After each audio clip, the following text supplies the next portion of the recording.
What's going on, everybody? Today is February 11th, 2021, and this is episode 35 of Got Our Attention. I am here with Bruno today, because we're going to skip over Brian, because why not? Wow. You can't contain me. Nice. And it's also sheer chaos in here today. You're contained in that little blue box down there, or cyan. Silence! You have not been summoned yet. I would like to say that Mike did an excellent intro there. He got everything correct. Except... He also was a big help before the show for those of us that were running late. And he got everything organized and set up. And I would like to say kudos to Mike. As much as we bust his chops normally, he did a great job today. Wow. Okay, we can start this podcast over today. Let's job. start from the beginning. Yeah. Today is Just January a really solid 11th. job. Actually, it's February. Did I say January or February? You I said feel January. like you fucking ruined it. You got all these compliments and shit. I'm pretty sure I said January. Shit on the ground. It's actually February 11th, and it's 2021. So I was still able to mess it up, thankfully. So I'm glad that I'm keeping my streak up at this point. But you were so smooth that I thought you did it right. Oh man, it's like an Easter egg every time. Everybody thought it was January. We already went back a month already, so that was great. Easter egg, man. So there was a story that it wasn't even a story. It's a viral video that happened because it just was dumb. Technology. But because technology. I think you have a clip you want to play, and I'll describe to the viewers that are, or the listeners that are listening. Essentially, there was a meeting between a judge and a few different attorneys, and they're doing this via Zoom because obviously they're not supposed to be around each other because of COVID. Well, one of the people who joined the Zoom, one of the defendant or the attorneys or whatever, joined the Zoom using somebody else's account. So when he joined, he's got a filter on, which is a little baby kitten. And it moves, it tracks your motion. So it moves when he moves, and his eyes move, and the mouth moves when he talks. And the judge is like, sorry, you've got a filter or something on. And he's like, I know, I'm sorry, I'm trying to get it off. But he's like, I'm totally prepared to continue on. And he's like, I am not a cat. The fact, he just say it out loud, I am not a cat. And I'm like, oh man, this is so bad. And it ended up like that. They came on the Today Show and they interviewed him, and he was you could tell he's just disconnected with technology, but apparently it was an assistant of his that had the account, and he just needed to use the laptop, and it was a mess. But the fact that this is actually a thing, the fact that we have judges and attorneys meeting via Zoom, and it's not even that. It almost looks like you're talking. The fact that if you go and if you go and actually look this up, it's not just the fact that he looks like a cat and that it's tracking his eye motions as he is frantically looking around to figure out how to turn this off. It's not even the fact that the kitten's mouth is tracking his mouth. It's that the kitten looks so sad. It does. And his voice matches it perfectly. If you haven't seen it, check it out on YouTube. It's actually posted by the Today Show. I'm sure there's probably other people who have posted it as well, but it is fantastic. The fact that he is like, I am not a cat. He's prepared to go, but he's like, I am not a cat. I can assure you I'm not a cat. Well, I mean, and again, it's his voice with the southern drawl and everything is so soft, and he just sounds sad when he's doing it, and it matches the cat. He's like, I'm prepared to move on. I promise you I'm not a cat. It's bad. It fits perfectly. It was great. Anyway, check it out. It's out there in the YouTubes. It's funny. Well, cat lawyer actually is a cat, and he's trying to and that's exactly what a cat would say. He's trying to play it off. Yeah, I mean that's what a cat would say is I'm not a cat. I mean, if you ask a cat, he's thinking they have to tell you if they're a cat or not. He's thinking if at lawyer fees Dymyrn that he's going to be swimming in catnip. Well, that's what I'm saying. If they're a cat, they have to tell you you're a cat. You can't lie if someone asks you if you're a cat. Everybody heard your cop joke. We didn't laugh because it wasn't you funny. Laugh. It's funny. It was great. It's totally. No, I didn't even laugh like my wife laughs, where she rolls her eyes because she's laughing on the inside. Wow. All right. Well, I see how we're all going to stand today. Ha. There you go. Well, yeah. Yeah. Thanks. Appreciate it. Good the internet job. is now mine. Good job, Dymyrn. Saw a really bad dad joke today. It said, Was it a cat doesn't have to tell you that they're a cat? how do you make a tissue dance? You put a little boogie in it. And with that, we're going to start our news today. That's actually better. Substantially, actually. Our news today is going to start off It's with... better than the cat joke, yes. Yep. Start off with something that we haven't talked about in a while. And I don't know if I think you even... partially because he repeated the cat joke, like he didn't think we heard it or something. You didn't hear it. He's like, clearly they didn't hear it because they didn't like fall over laughing. They weren't dying laughing at my jokes, so there has to be a problem. So we're going to start this segment with something that we haven't talked about in a while. And I don't know if there's an introduction needed. But the next piece of news is, of course, about Cyberpunk 2077. If you're not following along with Cyberpunk 2077 every single second of your day, like Cyberpunk 2077, like everybody else that's not doing, they actually came up in the news again today. We were like, oh god, we have Cyberpunk news. We might want to report on that again. Cyberpunk 2077. And unfortunately, it's not very good news for them. The news that came out is actually they're a victim of a ransomware attack. And if you're not familiar with a ransomware attack, typically what that means is some sort of either a phishing or something happens where somebody gains access to your network and encrypts all of your data. And in order to unlock the data, they usually leave like a note and says like, hey, you can pay me X amount of money, bitcoins, whatever, cat food, whatever you're going to use. And at that point, you either pay them to unlock your servers so they're unencrypted or decrypted, I guess you could say, or you either revert to backup, hopefully if you have one, or you're just screwed. And in their case, they are going to be screwed, but we'll talk about it. So this was actually announced. They have backups, so they didn't think they were going to be too bad on their side. I'll explain. The announcement came out on Twitter. They told everybody, they posted basically what the text file looked like of the ransomware, like what they left behind, and I'll read that in a second. And they also posted their statement saying like what they're going to do or what they're not going to do. So the actual... Did they mention anything about the hacker? Like how much intelligence he put into his skill tree? And like if he took all the RAM power-ups from the skill tree so that he could do net running and hacking better? Is that how he pulled it off? Yeah, and actually you can tell how skilled he was by reading this. So it says, hello, CD Projekt Red, exclamation points going for days.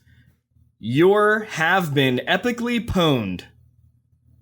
We have dumped full copies of the source code from your pre-forced server for Cyberpunk 2077, Witcher 3, Gwent, and the unreleased version of Witcher 3.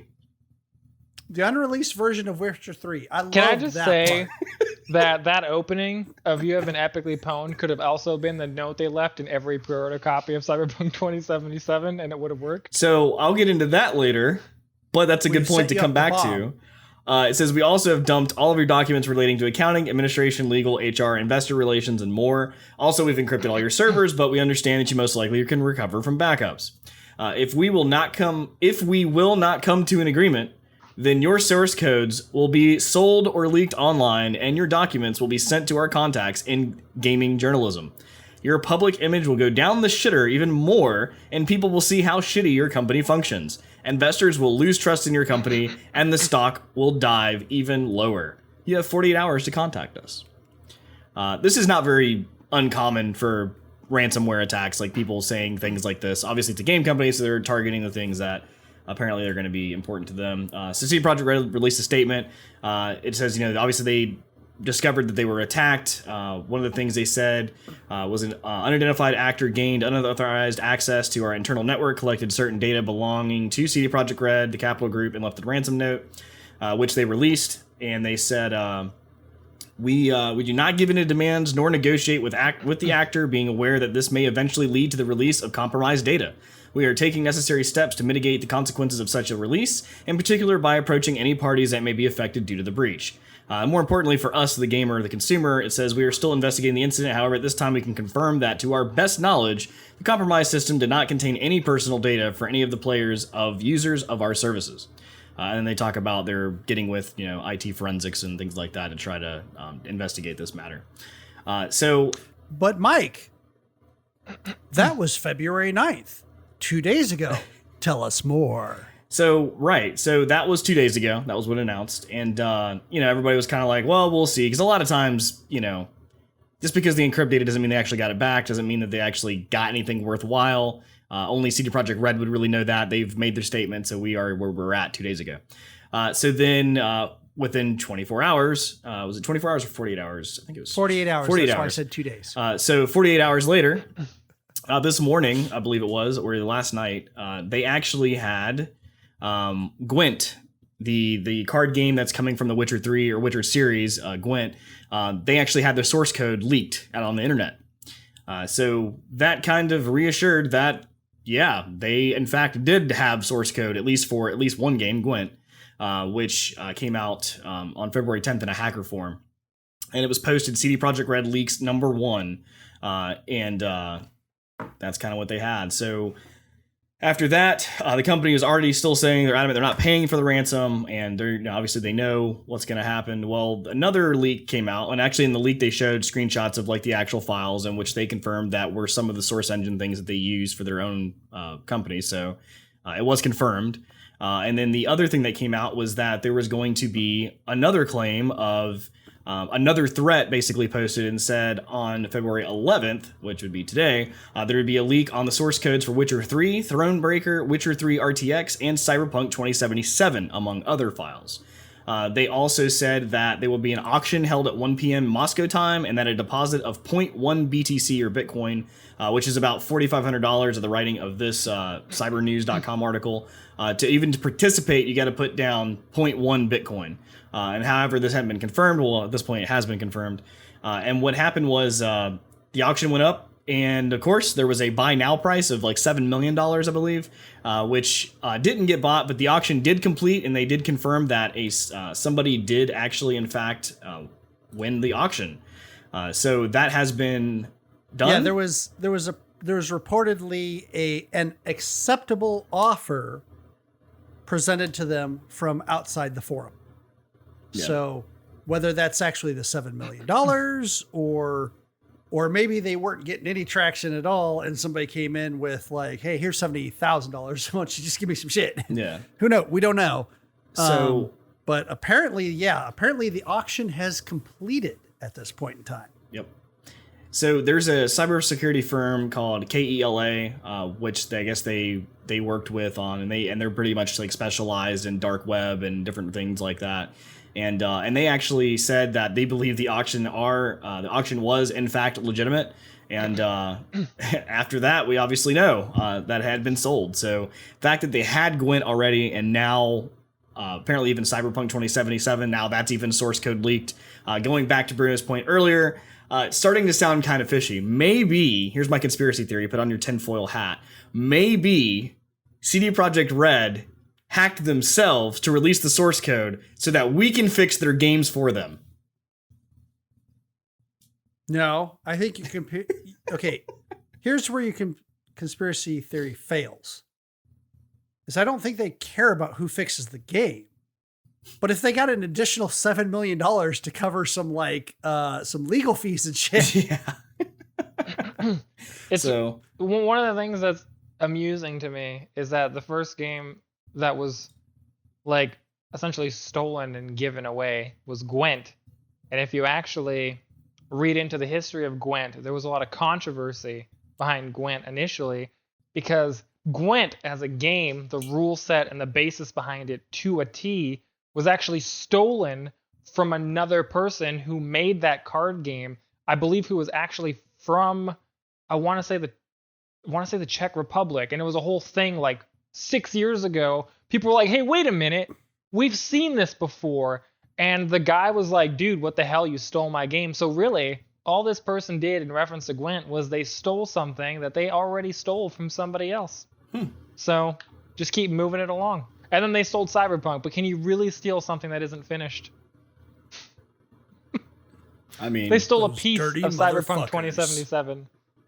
Yeah, so interesting news. We'll see how it plays out the next few days. I mean, I wouldn't be surprised if we do find out source code has been leaked for Cyberpunk 2077 and Witcher 3, even maybe potentially a Witcher 4 that has been apparently talked about that some of the board members had mentioned in passing, sort of, with no response back from the CEOs.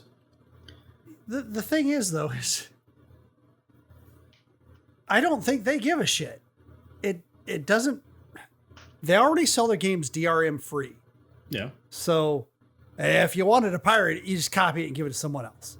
I mean, there's no skin off their back if the source code's out there. It's not a multiplayer game. It's certainly not a multiplayer game that has the kind of live game things that most of the multiplayer games have had over the last 5 years or so. Where leaking source code for that, yes, that matters because then you're able to interject cheats and stuff like that. I mean, as far as the source code, I don't think this really hurts them at all. Yeah. Well, but the other part, like you're saying, though, the other side of that, though, the things that I think will hurt them if are leaked are the confidential information they had. Like they said, all the legal documents, the HR documents. Now, see that, yes. That stuff, that especially with the way that they were talking about how the developers were pushed to make the game and how some of the developers were like, having to work, what we said, 60-hour weeks and talking about how they knew the game was not finished and they, and the board was doing all that stuff's so. Still out there and no one's disputing that stuff. In fact, they even admitted to some of that well, stuff. Right. They even but said, now hey, we may even find out even more. Management. So no, I think more. Well, I don't think we're going to find out that much more because, they didn't really hide a lot. I think more important is if they have, their customers, private information and credit cards and their employees' private information. They've even recently tweeted since then, while they haven't responded to the hackers or anything, they have responded and said, hey, if you're a former employee, we're pretty sure they didn't get information on you. However, go ahead and initiate fraud alerts and stuff like that on your accounts because just to be safe. So I think that's the biggest concern here is people's personal information more than anything else. Yeah. And then there's always the question of like, how did they gain access to their information, their network? So that's the other part that we'll end up finding out either. Solar winds. Oh God, that would be terrible. But I mean, that's the thing. It's probably going to be something really stupid. Yeah. It's going to be like some social engineering scam. They and that's what I'm thinking. Like someone clicked an an email that said it was the CEO. Click this to buy a gift card for the team, and they probably clicked it, and then all the fun stuff happened. So we'll follow that one. As it goes on. Obviously, not another Cyberpunk weekly update, but we'll see what happens. How this turns out. We'll report back. Cyberpunk 2077. So that is our Cyberpunk weekly update for this week of February or January, depending on which month that you want to be in. You can't say that. We don't have weekly updates anymore. You do you. You just do whatever you want. It's fine. We don't have weekly updates anymore. You can't like bait the audience into the fact that like, oh, there's a weekly update because next week they're going to be asking you, Xycia, where's our weekly update? You're right. We don't have any more. Pitchforks. They'll have to come back and listen next week to see if we actually have one or not. I'm sure we will. There's plenty of Cyberpunk news. Sorry, Bruno. Talking about a different studio altogether, or I guess a set of them, that does not seem to be doing as bad as CD Projekt Red is, luckily. We'll see. Time will tell. Microsoft is actually creating a new company that goes by the name of Vault. It's speculated. The article kind of initially that I read kind of makes it almost seem like initially with just the title that it's like a thing, but it's more speculated that Vault is going to complete the Zenimax Bethesda deal in terms of they're going to take the companies that were obtained via the Zenimax purchase and shove everything under this one umbrella as one large subsidiary for games. So that's Zenimax, Bethesda, and Arcane Studios. Machine Games. And a few others that went unnamed in the article. But yeah, essentially the idea is that they're going to be putting all these under one umbrella in order to have more control over things and be able to manage this in a more efficient way, which might be good for those companies since Bethesda / Zenimax has been a shit show for the last few years in terms of management. Not as bad as some, but still not great in a lot of ways. They still produce pretty decent stuff though, so we're going to put out a game that always has NPCs, and we're gonna remove them and make it multiplayer. Yeah. Fallout 76 is actually the and then we're greatest gonna put the NPCs back in. Oh, and then we're gonna put the because NPCs back everybody in. complained about it. Yeah, forgot about that part. Oh man. Jesus. Essentially, there was some additional points behind it. There's a little bit of discussion about their games being exclusives, and if you don't know who Todd Howard is, for whatever reason, you've managed to avoid his dumbass talks. He's he's the lead spokesman, like the head person for Bethesda. So if you can find him online really easily. It's not that bad. I have seen some of his E3 talks, and I think he actually did pretty well, where his marketing team let him down and did some stupid shit behind him. That could be it. Maybe it's just, I just feel like he's too ingrained to not know. Right? Yeah, I mean, I think he knows, but he still has like a duty to like investors and the company to be able to put on his best marketing face when he's talking. I'll say this, but Todd Howard obviously does a very good job at what he does, but it doesn't mean that the stuff coming out of his mouth when he's talking about games like, "Ooh, say Fallout 76" isn't bullshit. It's still bullshit. He's just doing a really good job at selling it to us. yeah, he's a salesperson. Me included. I bought it. So Not me. They put an honest effort forward on it. They thought that their vision was a good vision. They didn't realize that they had made missteps. Well, it's like, yeah, I don't even their say vision that, was though. a good vision. They just forgot to put in the Mind Stone. So. Right. Well, I mean, how are they being to say they even listened to the people that what they wanted? Because literally, we all want Fallout, and we love that type of game. And the only thing we wanted to add to that potentially would be having your friend along with you playing these games, not rip out the whole story and then add your friends in and everyone else in the world. Like, that's not what we wanted. We wanted the same game with just our friend with us. Like, that's all we wanted. But then they totally took that and was like, yeah, multiplayer. I'm surprised. I know they did have Battle Royale. I was going to say, I'm surprised they didn't do that, but they did. I forgot the launch had their shitty Battle Royale as they had as well. Oh my God. So, yeah, I'm sure that did really well. I'm glad that's still a thing. So, yeah, it's I had PTSD blocked out from my memory. Exactly. I forgot they even did that. I mean, it's not hard to just give if you're going to listen, if you're going to say you're listening to your audience, like, it's not hard to do that. Like, Fallout 4, most people still enjoyed it. It still wasn't like New Vegas, but we really enjoyed it. It's just that, to me personally, the building it was too good. So I sidetracked on the building part, like the whole game. I didn't even finish the game because I kept building. And then also... Oh my God, this is ridiculous. You're like, the building is like cracked, so the game is terrible because I mean, it really was. It was too consumed, like, and then also the gaming. I think the gaming too. You enjoy yourself. The story was also very linear. That's all that matters. So unlike when it comes to New Fallout Vegas and 4, such. I think Fallout 4 was hands down. That building was hands down the best Fallout game in terms of gameplay. They outdid themselves. The game systems were way better refined. They did a really good job. The only thing they could have done better is if the engine had been upgraded to not be the outdated piece of junk that it was. But nonetheless, they still did a lot for what they had. The game systems it's the player metrics. It's the player metrics from people like Xycia that led to Fallout 76, because they saw these people that they focused on building. We're not going to play the story. We're just going to build. Oh, we want to build our fort. We want to build this. We want to build this. And now I want to invite my friends to it. You know what? That's a description of Fallout 76. You know what? You're right. You take out the your whole player metrics Todd cause Howard this. is perfectly fine. Fuck you, Xycia, for ruining Fallout, you piece of shit. Yeah, right? Thanks for that. I'm glad that I'm the one who ruined Fallout. Everybody, not the shitty game you heard it here first. Fallout 76. Fallout 76 was a worse game thanks to Mike. You know what else? Cyberpunk 2077 was supposed to be finished on time until Xycia took interest in it, and he dragged it down with him. Yep, because I wanted to build. Because we needed weekly news. We needed weekly news. The last point behind the Microsoft article is that Todd Howard we broke him. did recently say that his quote was that it's hard to imagine a game like Elder Scrolls 6 being Xbox exclusive during the discussions about the opening of Vault. So it may be that, everybody's hopes and dreams stay true, and Elder Scrolls 6 gets to come to everybody's system, whether it be PS5, Xbox, whatever. Yep. You know what you guys or are going to PC. get? You're going to get Skyrim 76. That's what you're going to fucking get. So you heard it here first.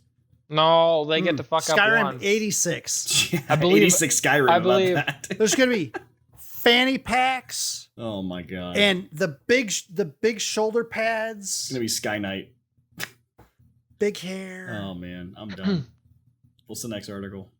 The next article is about another studio, two studios. Well, one corporation, one studio. If you haven't Fair heard enough.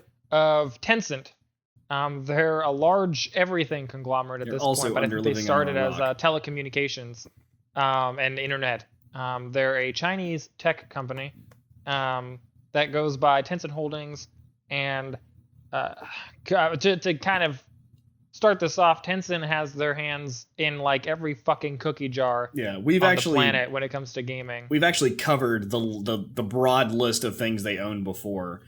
So to give somewhere you in a some podcast names, somewhere. really quickly, if you've heard us talk about Path of Exile, you know Path of Exile, large Diablo competitor. That company is actually owned by Tencent. Grinding Gear Games is owned by Tencent. Epic Games, 40 some odd % stake is owned by Tencent. Blizzard Activision also has Tencent involved in it. And Riot Games, of course, the bringers of League of Legends, the largest MOBA on the planet, also 100% owned by Tencent. One of the things I recently heard about it is if you're an indie studio and you don't want to get bought up by either EA or Activision, you go talk to Tencent. Yeah. This isn't necessarily a bad thing. Because they pretty much buy you and let you do your own damn thing Yep. as long as you're still successful. Exactly. It's their philosophy, actually, as this large tech conglomerate that purchases other game companies. They seek companies that are already successful, and they try and buy them, and then they funnel cash into them and go, here's a shit ton of money, expand. Do what you're doing now, but do it bigger. And without fail, it has worked every single time, as we have seen with Riot Games. We've seen with Grinding Gear Games, they took that money and started releasing an expansion every single 3 months. So, like, we see this time and time again. Well, they've decided to set their sights on a new company that you may have heard of, Bohemia Interactive. If you haven't heard of them, they're most notable for the Arma series. And that is most notable to people by the DayZ mod that came out many, many years ago. 10 years ago now, probably? It's been a minute. So yeah, they've taken a stake in Bohemia Interactive, which essentially means that they're going to pour a bunch of money into them and hope that they succeed. Right now, it's actually weird. I saw a little bit more on this story. The creators of DayZ standalone are technically still tied to Bohemia Interactive, but have voiced that they are still going to be independent of Bohemia Interactive in terms of the Tencent partial acquisition. So that's kind of like a weird left out piece. And but, that's a bad move. Now, honestly, DayZ, their ship has sailed. They really should let them take part of ownership of that company, because all they could do is at least fix their broken game that they never, well, I guess they technically released it, but and come at me if you don't believe what I'm saying and you don't trust what I say and you don't care what I say. That's fine. I have a lot of hours in DayZ, and I can tell you all about it back when it was alpha, the standalone version, not the Arma 2 mod. But there's a lot of good that potentially could come from this.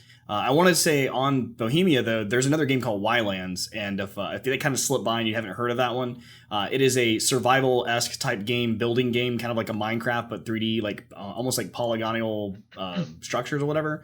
It was actually pretty neat. Picked it up one day, we tried to play it, and then it turns into... are you making fun of the word I made up? Polygonal. Yeah, I made up a word. So yeah, that happened.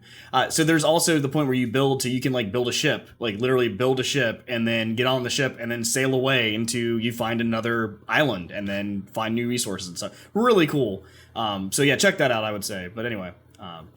Yeah. Yeah.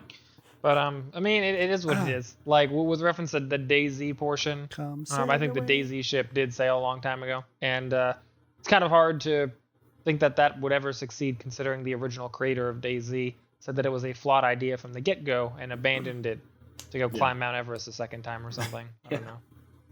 Fucking sure.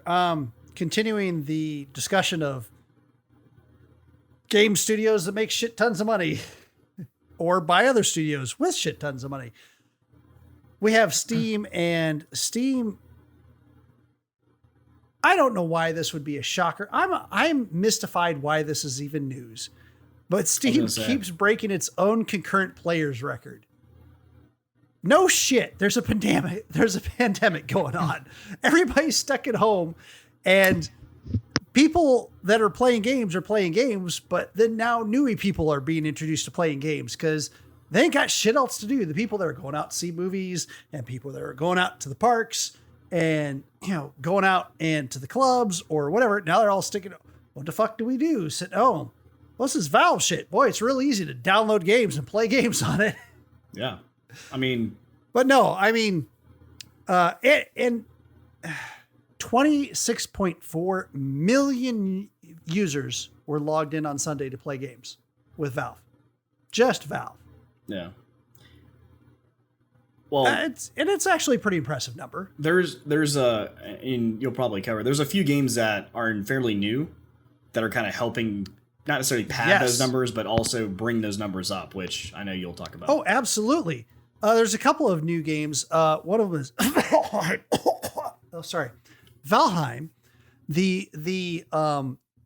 As one person who has, well, let's just say, knows his bullshit, said it's a knockoff Assassin's Creed Valhalla. Nah. Which I thought was brilliant. No way. But I mean, no, it is fun. You should go check it out. We're going to talk about it a little bit later. It was our game of the moment. Spoilers. 130,000 concurrent players in less than 1 week of release. So yeah, that's pretty impressive. It literally, I didn't think it was it's an early access game, and I knew it was going to have some people playing it, but I think because of the pandemic, like you're saying, along with Twitch, people streaming, I think the game really blew up just because of like the multiplayer aspect, having your friends. I have play. my opinions on what made it blow up, but we'll discuss that later during the game of the moment section. Yeah. And, this article that is in IGN talks about a couple of other things, and they're not talking about just the recent records. It's just talking about the, concurrent string of broken records through this last multiple months. They talked about Cyberpunk 2077, where it had Steam broke a separate record of more than 1 million players logging on to play Cyberpunk within hours of release. So yeah, I mean, one thing we've learned about pandemic is games are cool. I mean, I didn't learn that from the pandemic, but I know, but I mean, I'm just saying to the people who didn't necessarily think that before, there was another game that was interestingly related to some of this, and it's a Chinese game. It's an open world RPG. There's a lot of great open world RPGs from the Far East. There's some Korean ones. There's some Chinese ones. I believe some Japanese ones as well. Black Desert, I think, is a Korean one, which is really good. But there's a newer one called Tale of the Immortal. And it is blown up on Steam as a Chinese MMO. Just over 172,000 people playing it concurrently, making it the 5th most popular game on Steam. It beat out the Seminole, the Aging, the oh my god, it's lasted through 3 entire console generations Grand Theft Auto 5. It beat out Rust, which has been the internet's darling recently. I mean, granted, it's not Among Us. I get that. But Rust has definitely been topping a lot of the charts on the internet and streaming and everything. So for this to beat some of those games out, that's pretty impressive. So go check that out if you're interested. That was a pretty good article on PC Gamer. And then talking about Valve and not so happy news for them. I think they tripped and they skinned their knee and they dropped their wallet and a couple of coins fell out as they got sued and lost their lawsuit to Corsair over the Steam controller that came out with their Steam console initiative that they had back in the past.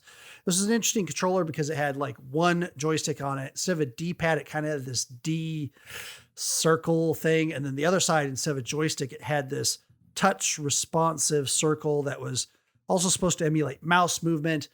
A lot of people, most of the people that I've seen commenting on it are like, hey, this is really neat. And I used it for 15 minutes for one game and never touched it since. Just like the Steam links that most people forgot about as well. Yeah, at the point where they were giving them away for free and you just had to pay for shipping. Yeah, I paid $5 for mine. And actually, I literally just got rid of it over Christmas. I had a friend that was going to move and he was like, man, that'd be really nice if I had one of those. I forgot that I sold mine or got rid of it. And I was like, well, I still have mine. And he's like, here you go. I was like, here you go. Yeah. I mean, I don't have a use for it anymore. I mean, it was fun. Yeah, I used it for a little bit. I mean, it wasn't bad. I plugged mine in and it turned mine on and that was as far as it ever got. I used it in my living room for a minute. I made sure it connected. And I did Wi-Fi originally and the Wi-Fi was terrible. You couldn't stream games that way. But if you did the Ethernet and actually plugged directly in, it wasn't bad. I was able to stream. I wouldn't play like competitively online with it, but I was playing like The Hunter and like Long Dark and things like that, or single player, but kind of pretty. And those were working fine. I had no problem with it. It's just the function and everything else is not really there for it. It was a fine device. And for those of you that don't know what we're talking about, that's okay, because we're talking about devices that came out in 2013. 7 years ago, at least. It's ridiculous. I mean, this is an older thing. And what had happened is they had apparently infringed on the intellectual property on the design of their controller. And as lawsuits go, this has probably been going on for years at this point. We just haven't heard about it too much because it just takes forever. But there were patents that were the property of Ironburg Inventions. Looks like that, Corsair kind of acquired that in 2019. So they continued the fight to the point where finally they won and Valve had to pay out about $4 million, which... Oh, no. I mean... Users donate 10 times that every year to the International for the Dota events as prize money for that event. Yeah. So $4 million is going to be nothing for them. No, I'm sure that crushed them. They're ruined. Yeah, they're probably going to get out of business. They're devastated. They're like, Alrighty. Oh my God, now because of this, we cannot release Half-Life 3. Blame Corsair. No, I thought Half-Life 3 was already out, Brian. You said it last time. It's Half-Life Alyx. That's Half-Life 3. I agree. They shut up. I'm just pandering to your denier. They have to delay the game 37 seconds for the time they had to make back that $4 million. So right? In Newegg news. No, they had to release it 30 seconds early. What'd you say about Newegg? They had to release it 30 seconds early so they could get $4 million of pre-orders. Yeah, there you go. All right, you bet your ass if they like released a pile of shit that they called Half-Life 3, that they would easily make $40 million of pre-orders on it. If they released something on Steam that was just called Half-Life 3 the intro, and they labeled it and said this has a 1 minute and 50-second trailer / introduction to Half-Life 3, which is coming out sometime in the future. Yep. And they slapped no a $20 gameplay, price just tag. Concept. Yep. They slapped a $20 price tag on it and then said, this is just a pre-order. We're not releasing this yet. They would sell probably 4 million copies. Easily. All right. Well, with that being said, we're going to take a break, listen to our word from our sponsors. So hang out, take care, grab another drink. That's what we typically do. And we'll talk to you soon. And we're back. Unfortunately. So we're going to talk about what we've been playing. I don't know about you guys. I tried to play some other stuff this week. I mean, we obviously played Game of the Moment. I did played not. Valheim. We'll talk about that in a second. But I tried. I mean, I don't know. It's so hard. Like, I hit that moment that I hit every so often. And it's I go through my library in Steam. And I can't find a game I want to play. And then I go to the Steam store. And I browse and browse and browse and browse. And I can't find a game that I want to buy. And then I go to the Xbox Game Pass, and I browse and browse and browse, and I install a few things because they're free, and then I play them for a second, and I'm like, no, I don't want to play this. And I did that many times, and then usually what happens with that is I go back to one of like 3 games, either Minecraft, Starbound, or like Stardew Valley, and I'll talk about which one I did pick on this one. Spoiler is all 3, and that's what I end up going back to. But that actually reminded me that I did play something else that I forgot about, and it's part of the Steam the festival they had. So the Steam festival was last week. I picked up a couple of demos. I'm all about building and shit, right? I've said that many times in survival games and stuff. I picked up literally because the shit is fertilizer for your gardening. Yeah, I picked up Winter Survival Simulator. That was actually pretty fun. Seemed to be interesting.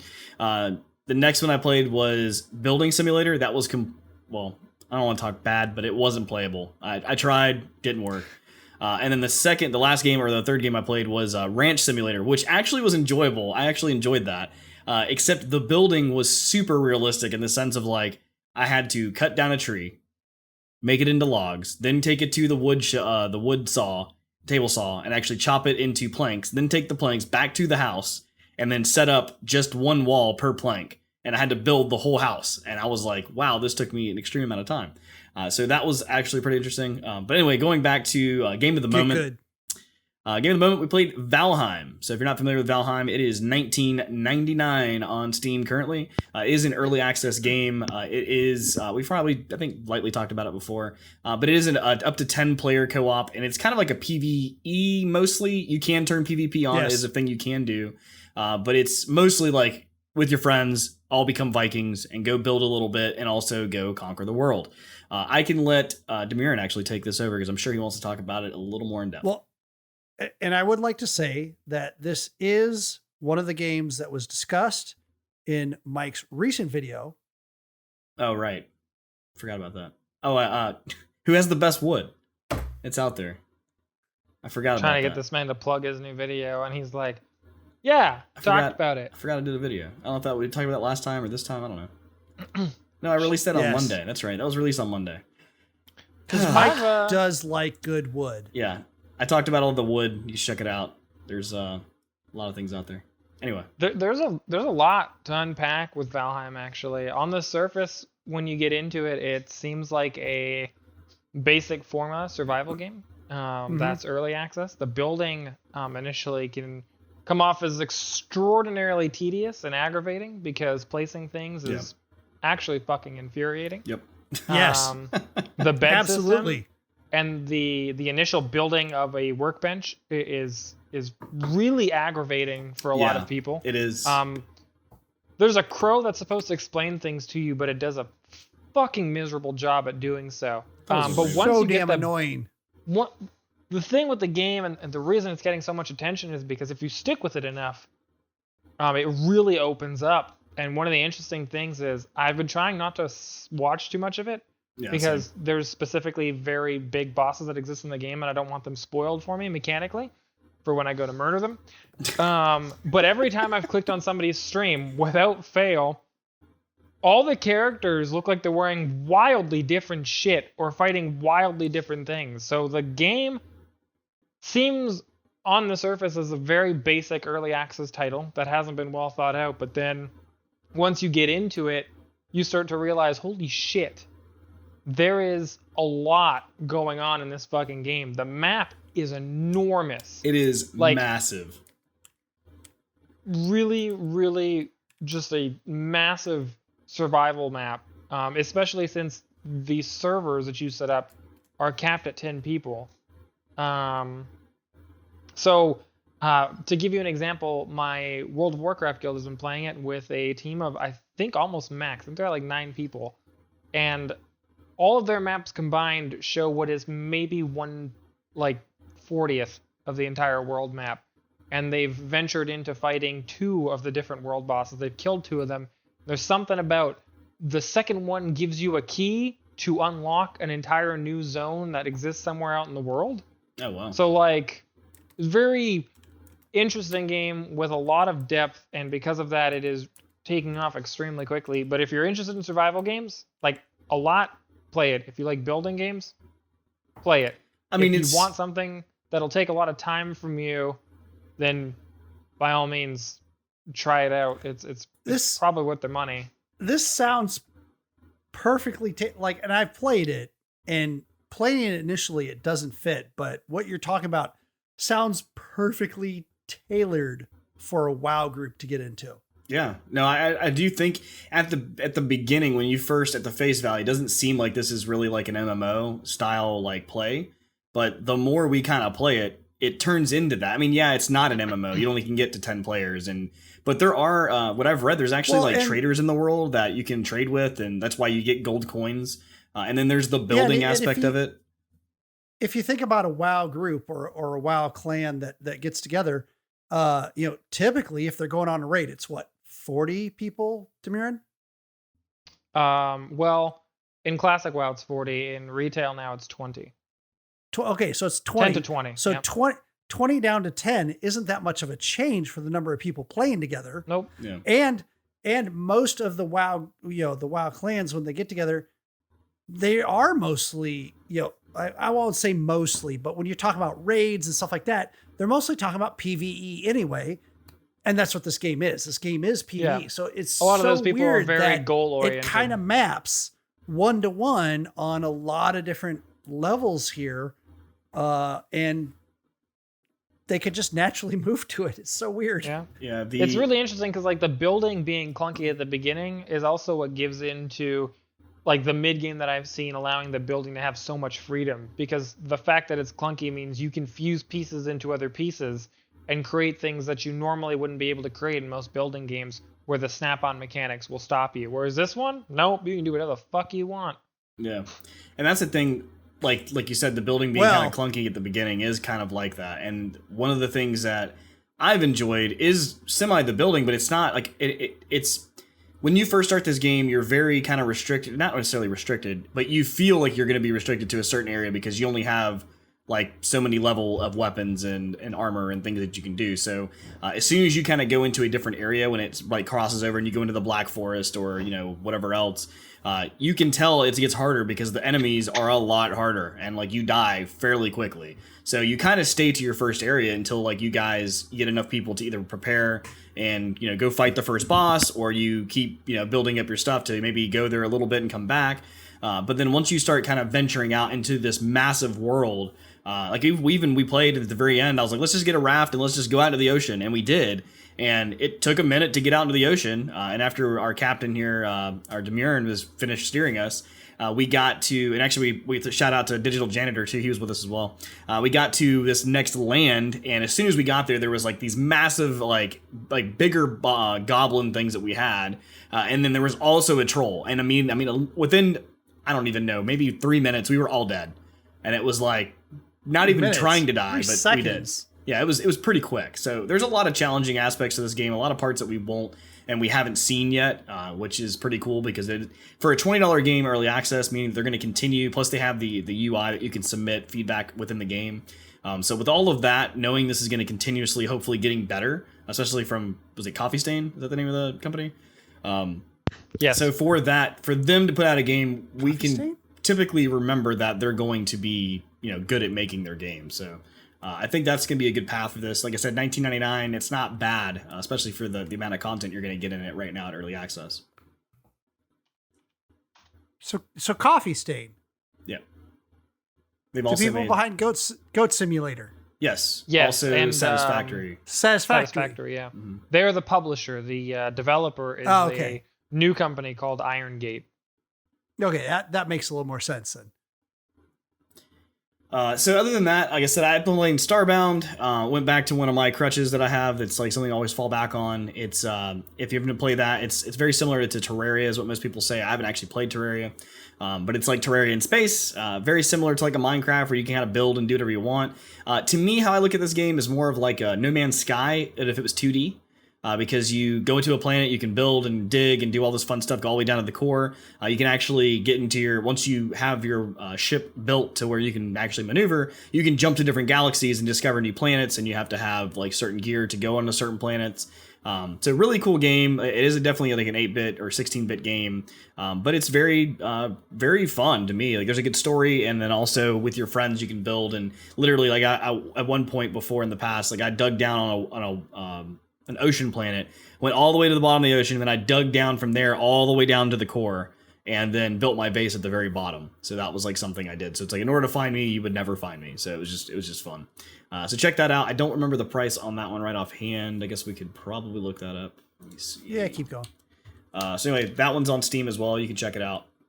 And if you're part of our Discord, let me know. If you're interested in playing, I can give you the server information. So reach out to me on the Discord. The other game that I also played a little bit of was TrailMakers. It was free on Xbox Game Pass. That was one of the games I installed and tried out. Not too much to talk about on this one. I didn't play it too long, but at the face value of it, it's basically a Lego builder type game. I'm surprised they haven't gotten sued, because that's kind of surprising. But it looks just kind of like Legos, and you can snap everything together, and you're building like your race cars or your planes or like motorcycles or helicopters or whatever. But it's all about physics, so you can create these bodies, and you have to attach the wheels a certain way for it to create drag and lift and things. So pretty neat, kind of a good way to kill some time. I thought it was actually pretty interesting, and I'll probably play it occasionally. Yeah, it's like $7.49 for Starbound right now on Steam. Oh, wow. That may or may not be a sales price. I don't know. TrailMakers is $18.47. That is a sale price that's going on right now. It looks like it's normally $25. Okay. I think that's funny because I think I actually had posted TrailMakers to you or something similar to this recently. Yeah, it sounded familiar, and I like the concept of the game sounded familiar, but I don't remember where I saw it. I think it's probably from you. Maybe. So, looks like there's another game we played this week, Dymyrn. Yeah, over the last, I guess, week and a half, I picked up a game that I think is a PS5 exclusive right now. Yeah. Yep. Yeah, Destruction All Stars. It's a vehicular combat game.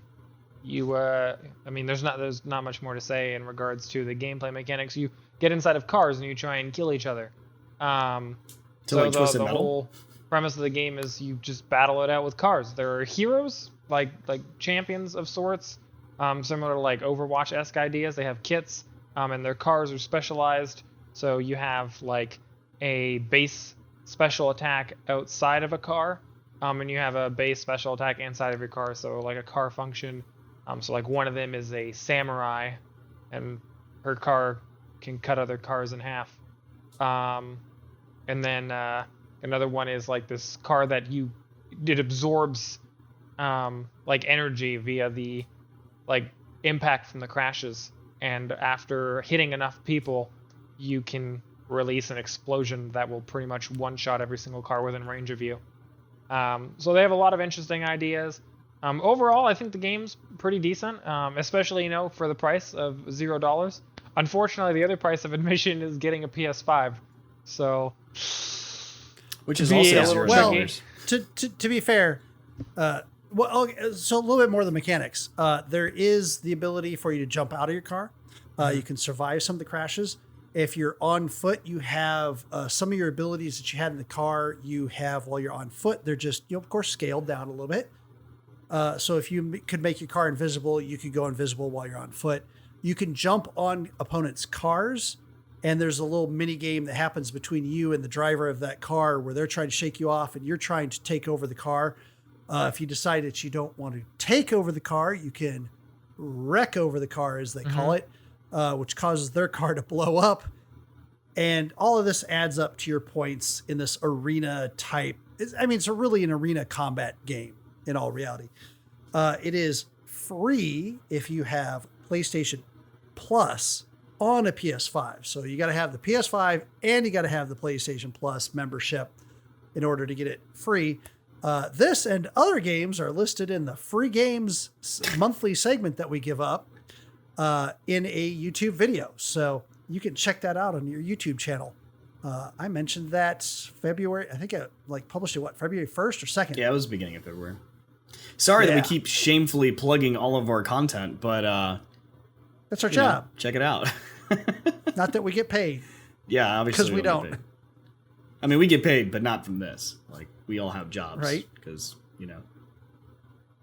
living and stuff. So that was one what. of the things that I had played. Oh, you actually a did little play bit something? of was Minecraft. Oh, It's also this played new Minecraft. little game. It's very much Lego inspired as well, where you got these blocks you can stack on top of each other.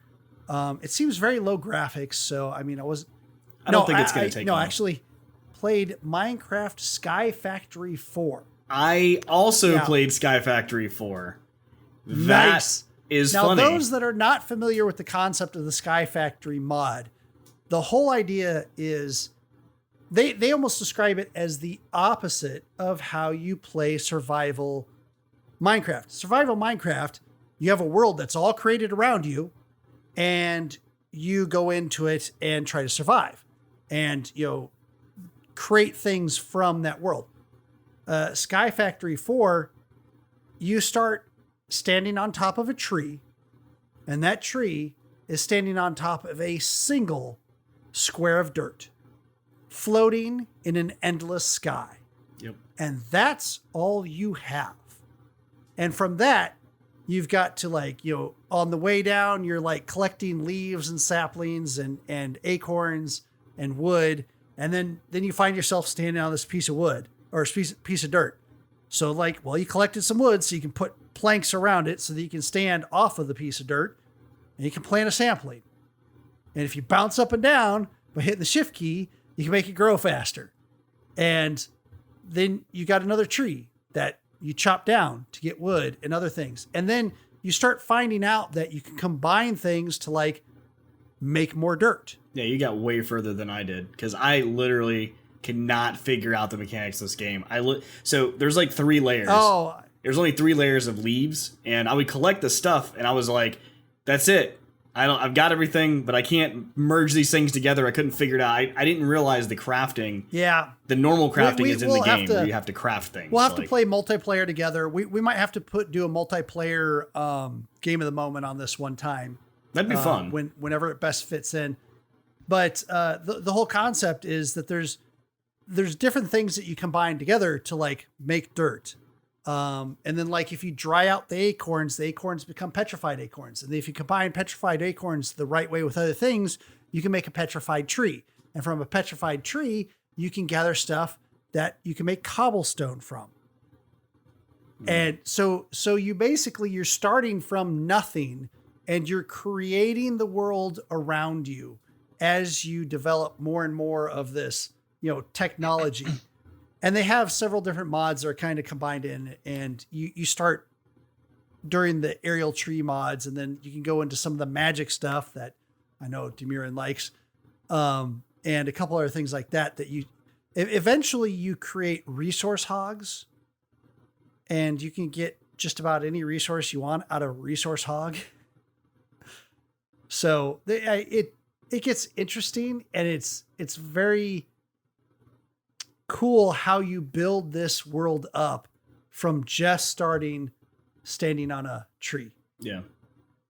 That's cool. Not surprising that you played it too. That's so random. I was gonna say, because I did play Minecraft too, because I said I went back to the same games. Well, that was one of them as well. So cool. Well, that's what we played this week. We will try to report back with some other games potentially, but probably not. We'll probably play the same old stuff, and then Game of the Moment will be different because that's what we typically tend to do. We do have This short. We talked about new games today. Actually, brand new games. In fact, actually, this week, potentially maybe Friday or Saturday. So if you're listening to this, you'll still have time to potentially watch this. I think we're going to stream some Pacify for the new level.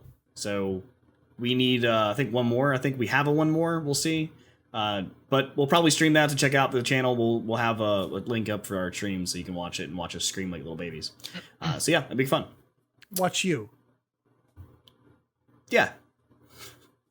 All right, cool. Well, we're going to get into our short attention news. Alrighty then. Wrong actor. I know.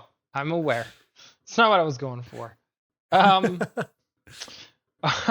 first piece of news is About who's voicing Claptrap in the upcoming Borderlands movie. Kevin Hart. As we know, it is not Kevin Hart because he is playing the part of Roland per a previous episode of the podcast. The actual person who is taking up the role of Claptrap is none other than Jack Black. So he has been signed on to be the voice of Claptrap in the upcoming Borderlands movie, which will be his second or third time working alongside Kevin Hart. So now we just got to wait for Dwayne "The Rock" Johnson to show up as a character, not Roland, obviously, which would have actually been a hilarious fit. But yeah, no, it's gonna be somebody else. Maybe they'll make him Tiny Tina or something. Just for kicks. Oh God. And if you're interested in this story, go look on PC Gamer for when this news broke and read the comments. And oh my, there are some gold in those comments about this movie. So go check that out. Yeah, but yeah, there you have it. So next news is, speaking of Terraria earlier, so the Terraria developer actually is canceling the release of Terraria on the Stadia. Andrew, his name is Andrew Spinks. He posted on Twitter that he says, "I absolutely have not done anything to violate your terms of service, so I can take it no other way than you're deciding to burn this bridge. Consider it burned. Hashtag Terraria and at Google Stadia is canceled. My company will no longer support any of your platforms moving forward." Basically what happened was he was locked out of his account. He reached out to Google tech support trying to get his account unlocked, to where kind of beat around the bush, never really got any answers, and eventually his account got completely locked and wiped. So all of his Gmail, all of his things associated with Google have been completely removed. 15 years or something. Yeah, 15 years he's been a Google subscriber. Massive. And after this, now he's saying that no longer, and they already had the game in the works, and now the game has been completely pulled. He said, "We're done. We're not working with Google and Stadia anymore." So I think the interesting thing about this that wasn't very clear immediately is it wasn't all of this wasn't directly related to the game and the development of the game. Yeah. He's a developer, and yes, he had some tools that he used for the development of the game that were locked out because of this.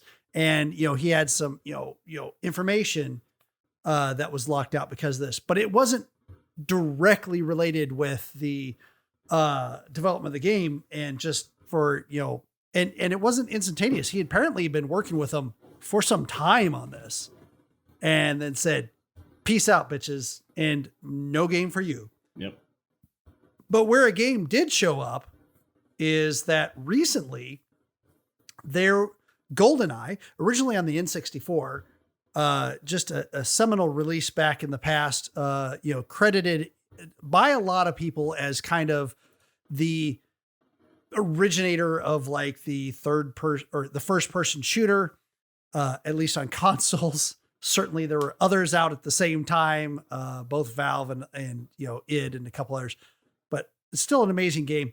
Apparently they had in the works to create a 360 version of it. And it was like a 360 remaster, similar to the Master Chief Collection, where you could have a button, you could toggle between the original graphics and the updated graphics on the 360, which is fascinating. Never got released. It got pulled out because the stakeholders at the time, between Nintendo and Microsoft and Activision, basically decided not to move forward. However, according to this GameSpot article, it recently leaked. So go out there and see if you can see video of it. Yeah. Next thing we got is, if you're familiar with Ninja, if you're a Fortnite fan or a streamer fan of Ninja, or if you just don't follow Ninja, that's totally fine too. He goes by the name of Ninja. His name's actually Taylor Blevins. He reported recently that he is stopping playing Fortnite. He's done. He's completely done. And it's because of stream sniping. So if you don't know what stream sniping is, it's basically the idea of people watching your stream while you're playing live and then being able to find out where you're at, what map, what server, blah, blah, blah, and then find out where you're at and kill you, just so they can say that they did it. So they stream snipe you. So he said it got to the point where he claimed the target removed. He claimed that the targeting removed fun from the game, staging, "This game is so fucking stupid, bro," is what he said. And here's my favorite quote of this whole story. "The community, these little kids, it's just so dumb. It really is. It's not fun. It's just not. And the thing is, these fucking clout chaser losers, they have no idea. All they're doing is just harming the game because I'm gonna fucking play it. I'm not gonna stream it. So he says this, and then it's just like, even that to me is like kind of ridiculous for even him to say. But the point is, he's obviously not going to be playing it anymore, and that's pretty much that. I mean, I love some of the other things that he said were like, you know, you guys play this 24/7 and you try to get it all good, and I don't play it for months. And I just come in and I can like beat you. Well, I mean, yes, the dude's got skills. I mean, there's no denying that. And there's also no denying that, you know, in some of these cases that he's talking about, he got stream sniped by the same person 3 times in a row. Yeah. Yeah, that could be frustrating, but it's also part of the game. Yeah. I mean, dude, you're an entertainer. All right, to continue on, the quote says... You're not a professional gamer anymore. Well, okay, go ahead. The quote says...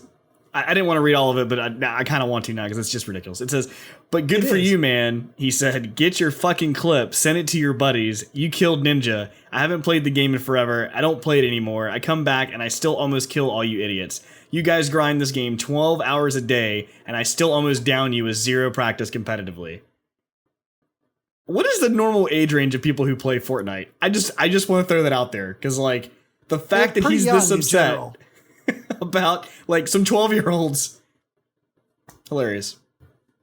Well, I kind of get how he gets upset by the screen sniping and stuff, but first of all, if you're streaming it, you're not there to win the game. You're there to entertain people. Sometimes that is by winning the game. Sometimes that's because you're entertaining people because you got killed by someone. Because, like, I mean, the people don't come there just to see, like, he's not a League of Legends player that people are going there to like learn new strats and how to like succeed really great at the game. He's there because he's entertaining. That's why people come to see him. So, man, he's got to get a grip on this shit. Yeah, I know get that it's frustrating. A little long on this short, but just to add, it just doesn't make any sense to me. Like his reaction. We're talking about like this is a dude who's done this for his living. I really do think that maybe he's just done. Like, how long can you be the figurehead of Fortnite before you're like, man, I'm really sick and tired of playing this fucking game? Like, World of Warcraft has substantially more content than Fortnite, and most people can't stick with that game as much as that guy plays Fortnite. So he has to be tired of it by now. Yeah. Like, you have got to really resent a game when it's eaten up 20,000 hours of your life, and you spend the majority of your time now getting your shit pushed in by some 7-year-old who outshines you because you're a has-been. A has-been, or like 20 just something. because, you know, they're able to see where you are and they just aim towards that window and wait till and they're looking at your stream and because I mean, sure, streaming yeah. has gotten better. Streaming's gotten better and better where the latency is less and less, and people go for it because honestly, if you care about stream sniping, if you care about the game and doing good at the game and stream sniping, you put a delay on your stream. I was going to say, why isn't it delayed? It's as easy as that. Because you know people do that, and that's why that option's available. Because he's an entertainer and he's interacting with his audience in one way or the other, and that's his job. His job's not to be good at the game, and he forgets that. That's what's happening. He's forgetting that shit. Yeah. I mean, yeah, no, that's exactly it. If you put too much of a delay on it, then it gets weird because you got to think Ninja's got like tens of thousands of people watch him all the time. So responsiveness is important when your chat is moving that quickly. If you have 30 seconds between it just becomes disjointed and you go from having a very loose conversation with your 30,000 people watching to having no conversation, because how do you carry on a conversation like that? And you can have the video delay on your feed, which is different than the delay on your text, but sometimes the text that they're chatting about is in response to the things you do on the screen. So that, of course, is going to be delayed. I don't know. What a tool. But, anyway. yeah. So, like as Dymyrn so elegantly put it, this short just became a long, but it was worth it. It was a good talk. Also in the news is they're making another D&D movie. That's not news, really. That's been talked about before by various outlets. And even us. And even us. It's been in the works for a while. no one knows how far along it is. Certainly it's not far enough anywhere close to release because, hey, Michelle Rodriguez and Justin Smith joined Chris Pine in Hasbro and Paramount's Dungeons and Dragons movie that's coming out. That's pretty much it. Yeah. They obviously said they don't have any, they haven't released any sort of news yet on what it's going to be about. But now we have 2 more cast members, so a total of 3 that we know of so far. Yeah. Which is more than 0. It's going to happen eventually. Actually, what's going to be worse? This movie or the Borderlands movie? Oh, Borderlands movie's going to be worse. But is it? No question. Okay. They're miscasting these people. Oh, for sure. That's true. That's true. That alone is going to make it If bad. you're listening, send us an email and tell us what you think. What movie's going to be worse? Yeah. I think D&D, definitely. Borderlands is going to be one of those movies that's going to go down in history like Kung Pao Enter the Fist. It's going to be so fucking or like stupid. Mortal Kombat or that it's Street going Fighter. to come back around to being amazing. You're going to have like Roland, who's like a serious soldier, and then it's going to be Kevin Hart, and he's just going to come out and be like loud and comical, and everyone's going to be like, this is fucking awful, which means it's amazing. I can't wait for it to be live action. You're expecting big ass Roland, and you got little ass Kevin Hart. What if they just... He like comes in for like an action scene and he throws down like a little stepping stool and he gets up on top and he's like, all right, guys. What if they just literally take his like size body and they just scale him up so he's bigger than like on screen? Like he's just bigger than like The Rock. What the fuck? Do you think this is Cyberpunk 2077 Oh or my reverse? god. Oh, it's bad. Anyway. Next. We're going to take child size Kevin Hart. Make him a person, make him a real boy.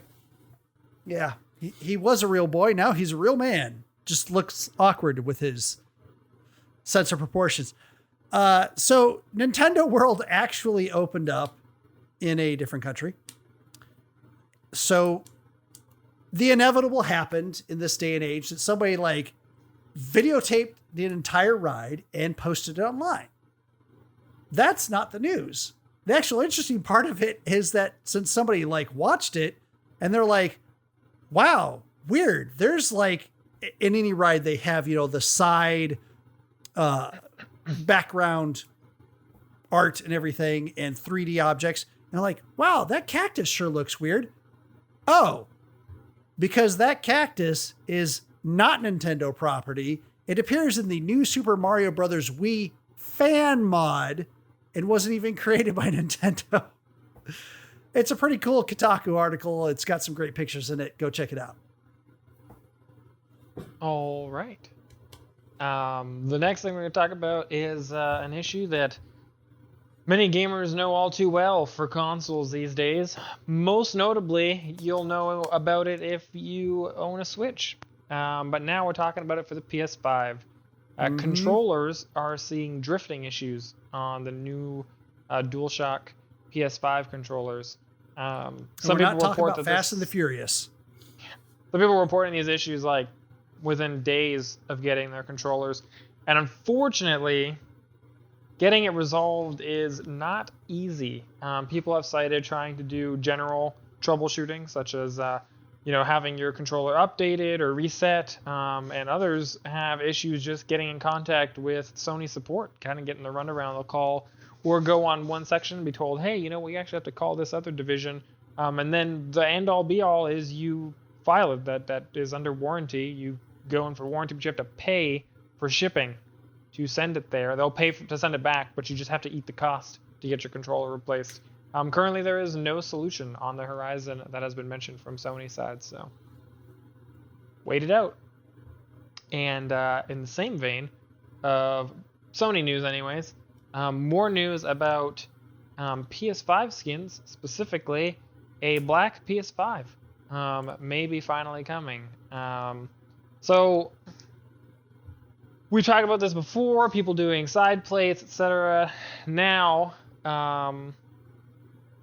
the custom hardware skin maker Dymyrn just recently announced that they are going to be doing a black PS5 model skin, side plates, and even a cover for the center part spine of your PlayStation 5.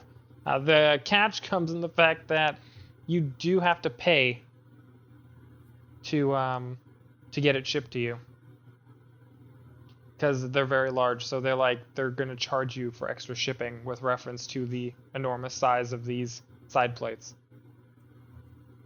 I mean, it's an enormous console. Yeah. It is legit the same size, or if not slightly bigger than the original Xbox. It's hilarious that Microsoft kept getting smaller and more compact and more efficient, and PlayStation just kept getting bigger. Yeah.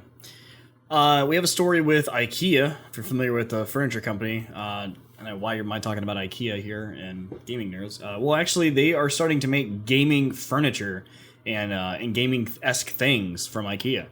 So in collaboration with Asus Republic of Gamers, which is the ROG brand that most of us are probably familiar with, there's also 30 products in the range, which include everything from gaming chairs, desks, to mouse mats, and even a ring light. Actually, the ring light looked pretty cool, especially for like probably cheap end, like to have one. It's actually not bad. But I said the nice thing about the new lineup is it's not traditional IKEA affordable pricing. It's that everything is free from the loud branding and the RGB lighting that often accompanies most gamer-esque materials and furniture. So that's one of the new things. This is all going to be available now in China. It's going to eventually launch in Japan in May. And it's supposed to be coming to the rest of the world in October. So this is something that if you are in Atlanta, you'll be able to pick up. Pretty neat. Pretty easy, and I'd be excited about that just because of the fact that, like I said, no branding, and it's also going to be cheap, so that'd be cool. Yeah, I agree on the no like RGB and like in your face, where it's a lot more subtle gamer. Also, that gamer multifunction cushion blanket actually looks pretty bitchin'. Yep. So next, who would want RGB? Gross. Next we have up is so Twitch is actually going to vote on the permanent POG champion face. After we've done 35 days of different POG champions every single day because of the initial switch from the initial guy who said some bad things on the internet and was actually eventually pulled. And then they switched it over to a new person every day. And then we also had other issues with people getting, hate crimes and all kinds of things against them because of people just can't shut their mouth. So actually they've announced today that they're going to be doing that, and it'll be streamed tomorrow, February 12th, on the main page of Twitch at 3 p.m. Eastern. So you'll be able to go there and vote on the new POG Champion emote. So go check it out. There's popular candidates include Unruly, the first person to be named after they switched it, Onkaji, I'm probably going to murder these names, Omega, Critical Bard, Jones, The Griff, Khalif Adams. I mean, there's just a whole list of all these people they're going to be voting from. So go check it out and cast your vote and be able to get the new POG champion. It's odd that they're, deciding it so quickly when we just found out that Epic Games has released a way to make a whole new POG champion mode with a face that nobody's ever seen before. So, there you go. So the news today for this last short is that Epic Games has announced a new browser-based software tool that's powered by its new Unreal Engine called MetaHuman Creator. It actually allows you to create really hyper realistic human faces, which is something that is generally not easy. So they provided a sneak peek of it, which if you're watching, you can see it on our videos in the future. But essentially allows you to generate real human faces that you can utilize for gaming and whatnot. And then additionally, it works with motion capture. So you can kind of bring in somebody else's face and then tie that within the program and utilize that really easily. And again, this is, Epic Games has always been good with marketing their stuff and seeing how people can use it. So I don't know if it's going to be entirely free for everybody, but they're certainly generally pretty user-friendly in getting people access to things that they want to get access to. So we'll see where that goes. Yeah. And my vote is Bethesda does this. But Bethesda needs to license this. Yeah, no, I would agree. Well, that'd be cool. This goes to our email segment. We don't have any emails this week, which last week we did, and those were really cool. So shout out to you guys who voted, or not voted, but sent emails. Send in some emails. But yeah. Do you want to be really cool, like the people who sent in emails last week? Yep. you should send in an email Shout out to GOA@sasgaming.com. Shout out to Shout out to Secret Asian Man who sent in one of the articles this week. And I believe that's all we had submitted for other people, other random reporters. So yeah, appreciate that. Shout out to you and the rest of you guys. Basically, that's what we got this week on Got Our Attention. What got our attention in the month of January or February, whichever month you decide that you are a part of and you want to associate with. So if you're listening to the podcast, check us out live on Twitch on Thursdays, where you can see me totally fuck this up live, and then eventually get put out to the web on YouTube, where you can also watch me fuck it up over and over. And, our SAS Gamers Twitch channel. And don't be like me and tweet SAS Gaming, but say twitch.tv/something else, because apparently there's another channel very close to ours, which I found out today. So don't do that. If you feel like you want to follow me and check out some of the videos and things that I'm doing, I'm at Xycia Gaming on Twitter and Instagram, just Xycia, XYCIA on Twitch, and you'll be able to find me on those different places. So yeah, check out the new video I did. It's all about wood, and I'll tell you who's got the best wood. Brian. That's right. I've got the best one. No. Oh, damn it. You can find me at Phoennix Nova, PHOENNIX_Nova on twitch.tv. Get rid of the underscore, and that's how you're going to find me on Twitch. Somewhere same way on Instagram as well. YouTube video, you can find the links somewhere in there because, of course, I don't have enough people to sasgaming.com. Easy way to get earn my own name yet. Yeah, sasgaming.com has all the links for all of us. Got some videos planned for the next month or so. I think I'm going to do another one.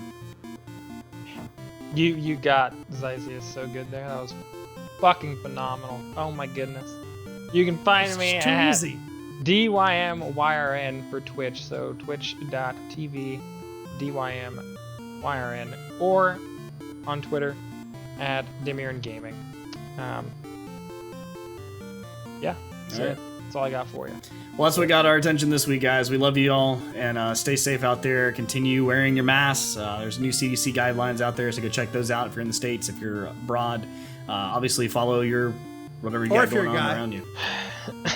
If you're in New Zealand, power to you. Yeah, New Zealand, you guys just carry on, do what you're doing. Obviously, you're doing it right. Shout out to our Australian listeners. Send in an email. Again, GOA@sasgaming.com. Yeah, always nice to get emails from the future. Yeah. Really cool. Tell us how it's going. Exactly. It's already Friday there. All right, y'all. Y'all take care. Next time.